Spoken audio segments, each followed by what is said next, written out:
é muito difícil entrar na sisu da análise jurídica, né? Muito menos interessante do que o aspecto criminológico. Eu sou professor de criminologia do Departamento de Direito Penal e Criminologia e, no entanto, eu estou mais vocacionado aqui para falar sobre questões jurídicas atinentes à possibilidade ou não de ampliar o acesso a armas de fogo no Brasil. A primeira coisa que eu quero endereçar é o argumento mais ou menos estúpido de que as pessoas teriam direito, a prioristicamente, né, teriam direito, em princípio, de ter uma arma de fogo para autodefesa. Veja, o direito à autodefesa ele é bastante consolidado na literatura técnica especializada. Ninguém discute o direito à legítima defesa. Todos têm direito, diante de uma agressão injusta, atual ou iminente, a direito próprio ou alheio, usar moderadamente dos meios necessários para repelir essa agressão. E eu posso dizer que é uma discussão quase centenária, vocês não vão encontrar nem na doutrina, nem na jurisprudência, nenhum, digamos, discurso que tire muito esse consenso que existe no direito que cada um de vocês, que todos nós temos, de proteger a própria vida ou a vida de terceiros diante de agressões injustas. Agora, quando você coloca como questão a possibilidade de usar uma arma de fogo para poder realizar essa resistência à agressão, a coisa já não é tão simples. E o paralelismo possível de fazer aqui, como uma espécie de metáfora explicativa, é comparar isso em relação à condução de veículo automotor. Claro que você tem o direito de ir e vir, isso é inegável. Mas se você quiser ir e vir conduzindo um veículo que em poucos segundos coloca num ser humano uma velocidade que ele não consegue atingir nunca com os próprios pés, você tem que estabelecer uma série de regras adicionais. Essas restrições, na verdade, não impedem o direito, elas são condição para o seu exercício.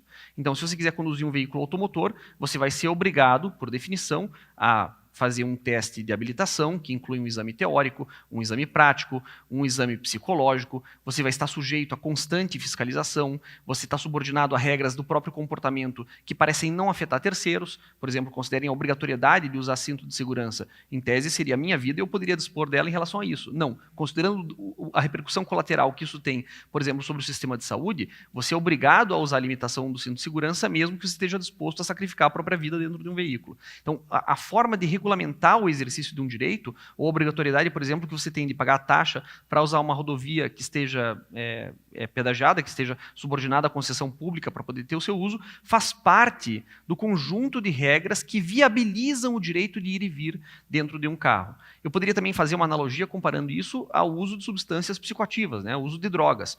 Entre elas, por exemplo, o álcool. O álcool tem uma utilidade social, como também tem o veículo, e para fins recreativos, imagino que para suportar o mundo contemporâneo sem álcool é muito mais difícil, e a utilidade social positiva que você tem do álcool está sujeita a uma série de limitações, não é?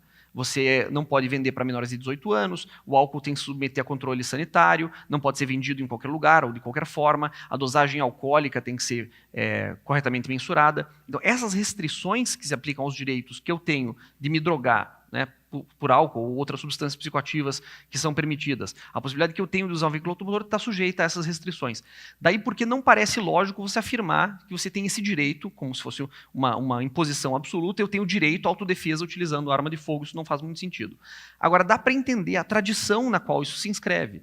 Em outros países que não fazem parte dessa tradição romano-germânica ocidental ao qual o Brasil se filia, que vem num contexto que a gente chama de common law, né, o direito mais vinculado à tradição anglo-saxã, lá sim você tem esse direito de ter e portar armas reconhecido, inclusive, como um direito fundamental. No caso dos Estados Unidos, você tem a segunda emenda à Constituição dos Estados Unidos, que faz parte da Bill of Rights, ou a Carta de Direitos, né, o conjunto de emendas que constitui direitos individuais fundamentais que inspiraram a maior parte das constituições liberais no Ocidente. E na segunda emenda à Constituição dos Estados Unidos, originalmente, né, ainda está escrito como tal, embora tenha sido reinterpretado, estava assegurado o direito de ter armas e armas utilizadas em organizações paramilitares, em milícias armadas que ajudariam o incipiente país, Estados Unidos, a resistir a invasões estrangeiras, ameaças à sua soberania, mas também que permitiam que essas organizações debelassem insurreições de escravos, né, que reprimissem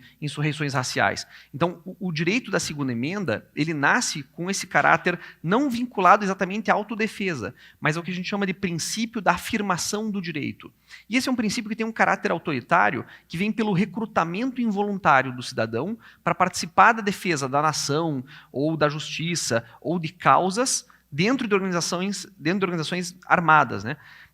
Vejam que no Brasil isso é completamente o oposto, né? A Constituição brasileira não só não reconhece o direito de defesa armado como um direito fundamental, mas diz que é proibido que as pessoas se reúnam em público armadas, ou então que elas constituam qualquer tipo de organização de natureza paramilitar.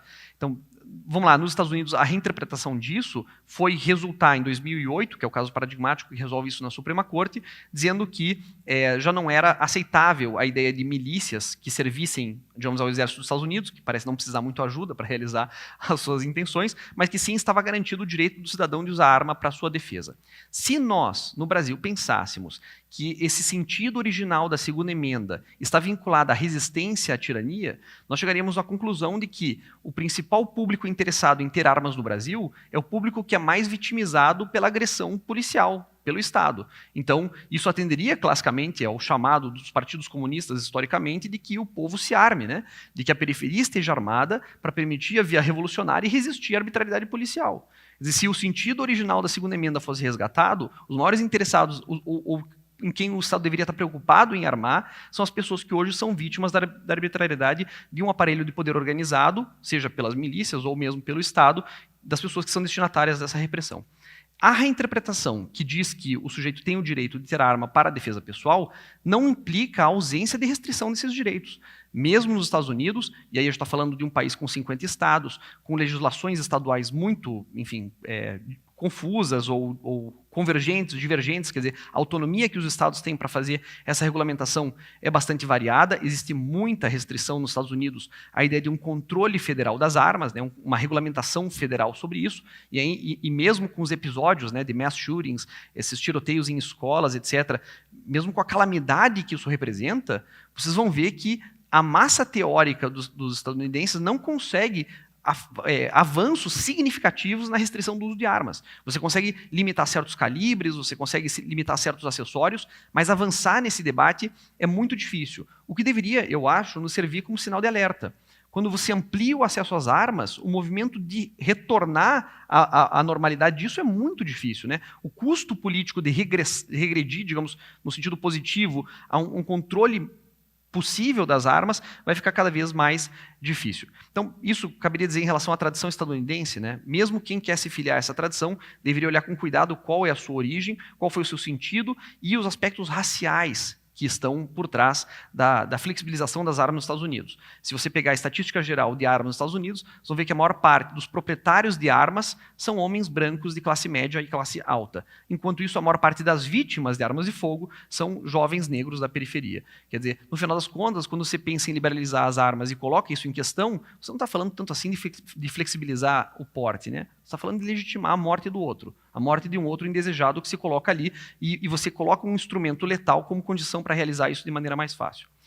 Quais são as outras questões que eu gostaria de abordar, digamos, fora desses três eixos, né? O direito de autodefesa, a regulamentação do exercício desse direito de autodefesa e a tradição cultural que meio que tenta entrar pelo Brasil, né? Essa porosidade que tem, ou mesmo essa subserviência que existe a um padrão lógico ou estético que vem dos Estados Unidos.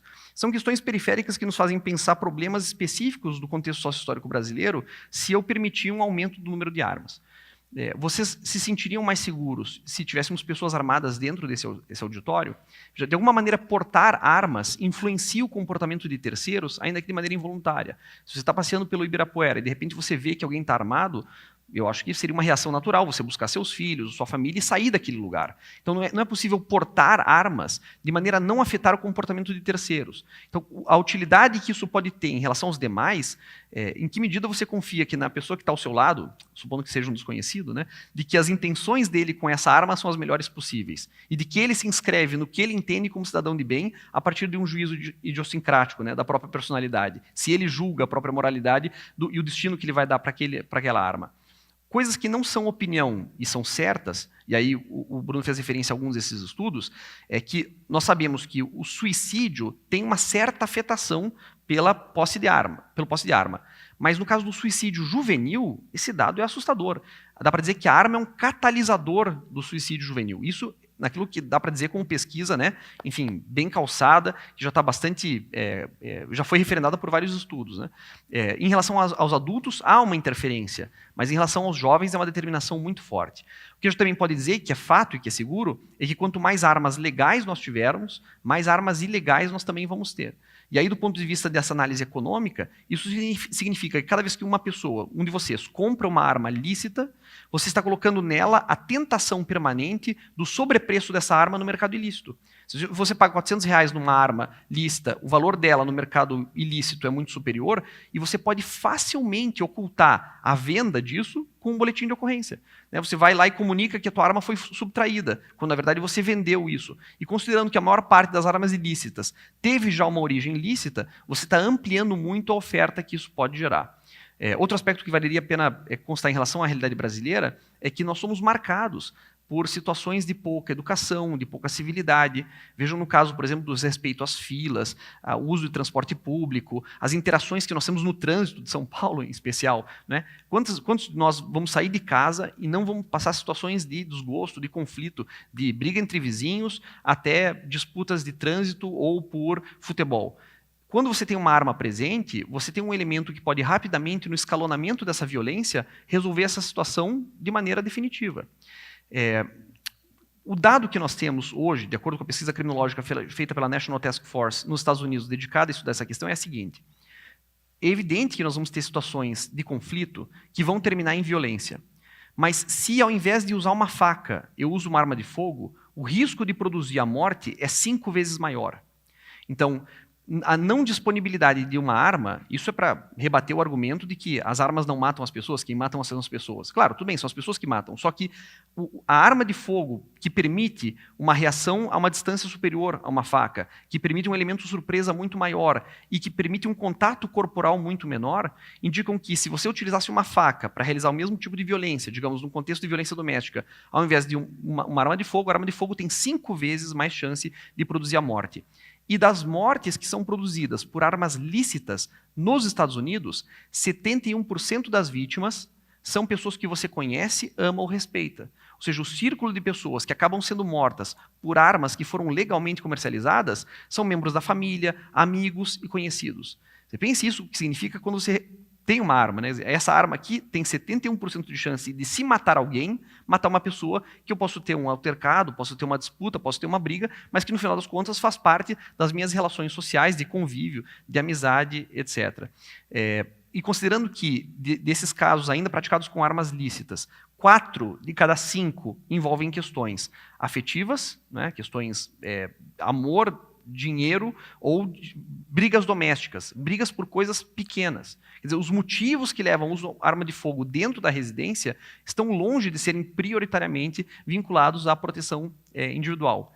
Fora de falar dessa ideia de que há um paradoxo, né, na lei do Estatuto de Desarmamento, que é o seguinte: o Estatuto não só obriga, como criminaliza o cuidado leviano com uma arma de fogo. Então, seja se essa arma está em casa ou se eu estou portando essa arma em público, ela tem que estar bem guardada, certo? Então, se eu vou usar a arma em público, eu tenho que ter certeza que ela está no coldre de maneira, sei lá, aqui não vem alguém simplesmente me tirar do bolso e sair correndo, né? E se eu tenho ela em casa, eu tenho que ter ela numa espécie de cofre ou num lugar inacessível às crianças. Como qualquer pai de criança pode dizer, as coisas que você mais esconde são as mais tentadoras e que vão ser encontradas pelas crianças.